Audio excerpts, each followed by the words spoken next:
I know the weather has been rather cold here, but it's going to turn out okay. We got this golf tournament going on, and we just had some football championships going on, so it's been a busy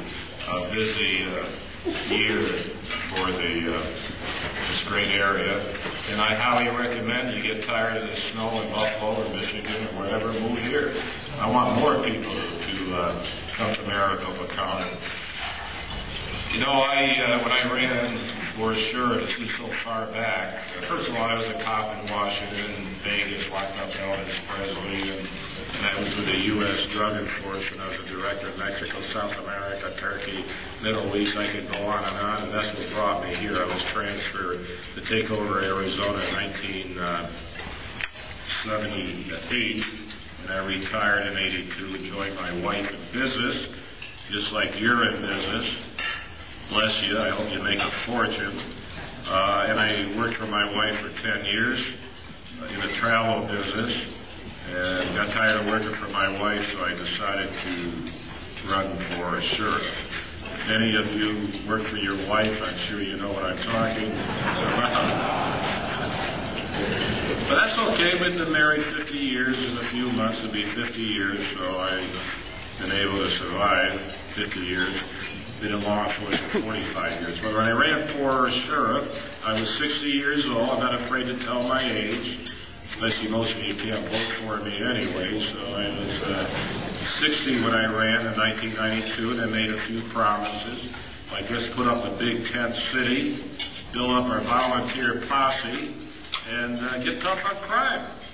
Very simple, common sense type of program. When I took office in it was January 1, '93. It took me about 7 months to find some tents. I had to get to New Mexico. Those in the service know what a midnight requisition is. Picked up 70 Korean War tents. Needed a place to put the tent. Had a place not too far from here. County land. That's where we built our tent city. And unfortunately for the inmates, it's next to the dump and the dog pound and the waste disposal plant. So when the breeze comes, I'm not going to, you're still eating, so I'll keep quiet. So those tents are there. When I built the tent, I was rather new at this. I did put air swamp coolers in there. I'm sure you all know what that is. I don't know if you have swamp coolers in Cadillacs, but that's what we did. So they destroyed the swamp coolers, took them away. No more swamp coolers, no air conditioning, and no heaters.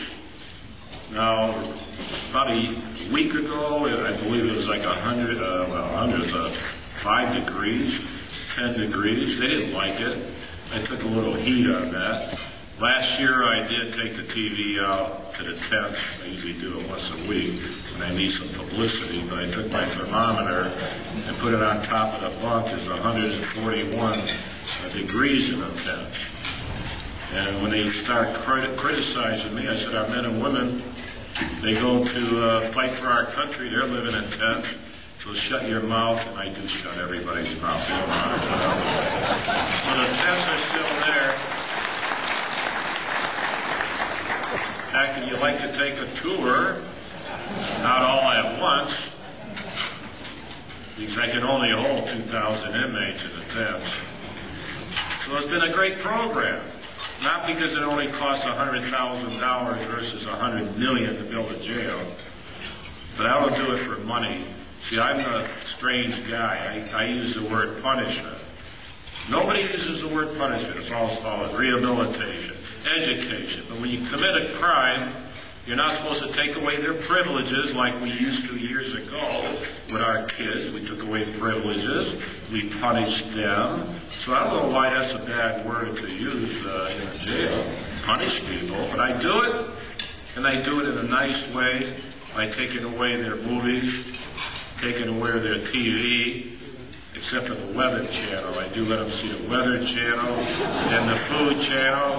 Why the Weather Channel? It's a national weather channel, so when it's snowing in Buffalo or somewhere else. They can leave here in the heat and go up there and not come back to Maricopa County. Took away their coffee, took away their cigarettes. 2 years ago, I took away their salt. I should get the Heart Association Award of the Year, but nobody has any respect for the sheriff. I get nothing. Nothing. Our meals are down to 10 to 15 cents. It costs more to feed our dogs than it does the inmates. It's 30 cents a day to feed the inmates. Think of that. Food costs. $1 a day to feed the dogs. Because I did kick out all the inmates from a jail when they were destroying the plumbing, so I needed a place to put the dogs and the cats. So why not use the jail?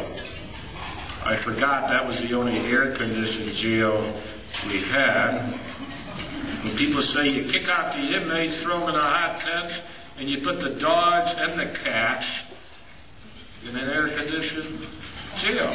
And my response was, they're victims. They did nothing wrong. That's why they're in air-conditioned jail. And I really got it when I said it costs $1 a day to feed the dogs and 30 cents a day to feed the inmates. That's the way it goes. We have the women, the female inmates taking care of the animals. They learn how to love the animals. A two-way street. So we have 200 cells. I never double bunk the dogs. I do double bunk the inmates, but every dog has its own cell. The inmates painted fire hydrants and trees. They even painted a heart in the cat section that says Sheriff Joe's Cat House. That's okay. They did it. I didn't do it. Now, if you're going to go to the golf tournament, look for the chain gang. 9 years ago, I put men on the chain gang, hooked together, a real chain gang. And by the way, I did change the color of the uniforms. Other than the pink underwear, now they were stealing the white underwear, decided to change the color. The pink. Why pink shirt? Because I'll tell you why they hate pink. At least in this county, they may like it where you're from, but they don't like it here. Pink underwear. Of course, when I went on national TV, everybody wanted to buy it there.